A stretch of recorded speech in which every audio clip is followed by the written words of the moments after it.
Hello mga ka-RB! Nandito kami ni Mahal ngayon sa ayan, namimili kami ng mga supply namin. Pero konti lang. So meron pang tayo dito. Bili si Manoy ng mga kung anit-anit.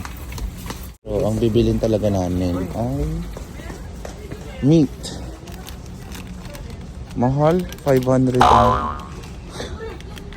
mahal guys. Nandito na tayo sa noodle section. Tingin kami kung meron kaming magugustuhan dito. Ayan. At meron na naman siyang nakita. Free taste. Ayan guys, try nating mag-free taste. Oh. Yummy. Yummy? Meat section. At maghahanap kami ng baka. Ayan. Pang-ulam. Pang bulalo. See? Pili lang ako guys, ha? Check guys. For 4 na.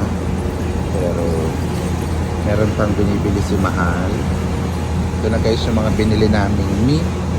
Kasi walang beef sa palengke sa amin. So mas prefer ko dito ko bumili ng mga ganyan. Pang bulalo and pang caldereta. So dito nyo naman guys, so fresh na fresh. And si Mahal, ito yung kanyang foodie for tonight.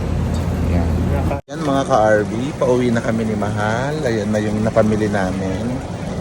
Plan naming maglakad pero hindi na to kakayanin kasi super bigat. Wala naman kaming dalang sasakyan for today's video. So, mag-grab na lang kami. Ayan guys. Bye! Bye!